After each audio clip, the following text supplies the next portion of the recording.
Hey guys, good evening. So glad you're here. And if you're catching me on a replay, that's fantastic too. So today's topic is going to be top 10 ways to face rejection. And I picked this with somebody in mind, and I'm hoping that they will catch the replay. They already had let me know they wouldn't be watching live. And I don't feel rejected by that, by the way. I love you, I love you, I love you. So don't you worry about that.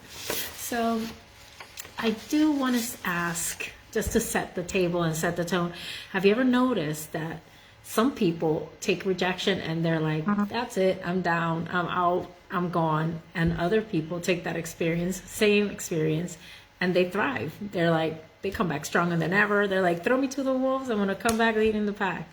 And we see that time and again. And whether it be from something social, whether it be from something at work, whether it be from family, it's inevitable. Nobody is going to have acceptance 100% of the time. So it's important that we explore that together and see how we can learn and grow past that, because rejection is painful. It's not a tickle, it's like, it's not something that anybody wants to go through, but we are going to go through it. So the best way that I find that we can grow through something painful is to prepare for it. And that way it's not a shock. I mean, it's not a shock anyway, but you know what I mean. You know what I'm saying. So the top 10 ways, my number one is to acknowledge the emotion. A lot of times we kind of want to protect our heart. So it's like, oh, that's not a big deal. They said, no, I don't care. That's not going to really help. If you acknowledge the emotion, then you can grow in your confidence to cope with the situation. You can grow in your confidence to handle it and deal with it and see what you can glean from that and see how you can improve the situation for the next time. So that no might actually be a stepping stone, not a stumbling block. And that's what I use all the time. So I'm giving you good stuff. The number two is that when you get a rejection, it is evidence that you're pushing the limits of your comfort zone.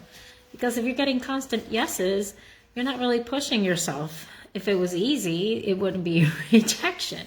So when you push yourself through the limits of your comfort zone and you start getting them no's, that's when you're going to start to feel uncomfortable and you're like, ooh, I have to find a new approach. I have to find a new way. What can I learn from this? What can I glean from this? And so that's going to push you to grow. So yay us, we're on the right track on that one. Number three is give yourself grace. Have some compassion for yourself. I see some people, and I'm included in that one, that we get a no, or we get a rejection, and it's like, that was dumb. Why did I even try? Why did I go for it? No, give yourself some grace. You know what? Turn that around, turn that self-talk around, be compassionate with yourself and realize that you were very strong to even try and go for it. You were very strong to look and say, you know what? I can do something and I am going to go for it. And if it doesn't go my way, I still went for it. And that's brave, because some people would have been in that same situation and gone, I'm not even going to try because I don't know what can happen and I'm scared. You went for it. So if it does, hey girl, if it doesn't work out the way that you thought, you still went for it. So you can only win. There's no losing on that. Number two, look at me, I'm going backwards in time. Number four, it doesn't define you. Okay? It's one perspective. Somebody says no, that's one no. That's one person's opinion. That does not define who you are. It is not a mirror for you to look at and go, that's my new identity. I'm a person who's rejected. No, that was just one person. Number five, a timely no respects your time. And what do I mean by that? How many times somebody, instead of saying straight up no, so that you can move on and pivot and go to a new direction, they're like hem and hawing it. I don't know, maybe, I don't know, try me again next week, try me again the next time. And you're just like going on and investing all your energy and investing all your time. And that person is never going to see things your way because they're not vested in your idea.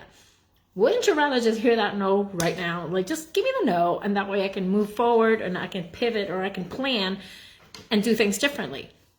So I actually look at that one as one of my favorite ones, because time we don't have a lot of. So that's not one thing you can regenerate. So it's a really good one. Number six, leave the door open to a yes. When you get that rejection, you might want to lash out and burn that bridge and be like, well, that's fine because I didn't want you anyway. Don't burn the bridge. Leave the door open. Realize that a no could be a not now and not really just blank no. Which leads me to the next one. You can ask, what do they need for a yes? Maybe they're saying no because there's a misunderstanding. Maybe when you expressed or you explained what it was that you were offering or presenting or what your offer of value was, maybe they didn't get it. And so they're saying no because there's an unknown there. So maybe that could be a strength, a way to change that around and just leave that door open and ask. So ask the question. Number 8, do not be or understand that no's are always going to be something that we deal with to understand who we are. What do I mean by that? When somebody says no, I always say your vibe attracts your tribe. Somebody that says no or is completely negative to your idea and there is no way that you're going to get through to them, that might be almost like a protection. Look at it as something that is like, okay, you know what? This is not the right time. It's a matter of timing. This was not the right person or the right fit or the right company or the right job or the right spouse or the right whatever. So you might actually be avoiding something bigger. I don't want to say a mistake because I don't tend to look at life in terms of mistakes. It might just be learning opportunities, but you might be avoiding a greater pain down the road by accepting with grace that no right now. The next one is number 9. When somebody says no, if you're presenting a business or you're presenting an idea or a dream and they say no, realize that they're saying no, but it's no to their dream, not to your dream. In other words, you're not asking their permission to continue pursuing your dream.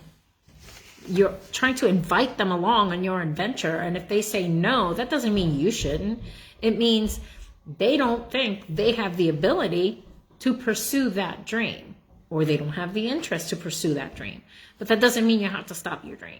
So you can continue on your path. You're not seeking approval, permission, or anything else. You're merely trying to express and share something of value that they might not see value in. And that's okay. You can have varying opinions and still love each other. And the last one, how to face rejection. I actually like this one. No's tend to stick around. Show them. Show them. You go on and you be a thriving, beautiful success like you were meant to, what you were born for. And they'll have to watch and go, you know what? I was wrong about her. I was wrong about him. They got it going on. And you know what? Maybe it'll be a matter of timing. Maybe when you are thriving, they will come around and knock on your door and say, can you talk to me again about that? And so that is today's moment of clarity, how to face rejection. Next week, I'm going to have a different topic, and I might have to change the times a little bit because we have a corporate call coming on at 8 o'clock, actually. So I'm actually late for that one. So I'm going to skedaddle on this one, but I will catch you next week. And I hope you caught the replay if you didn't catch me live today. And thank you so much for giving me of your time. I hope I was of value to you. If I was, please drop me a comment, and please be happy to share this with anybody that you think might find some use to it. Love you all. Have a beautiful night.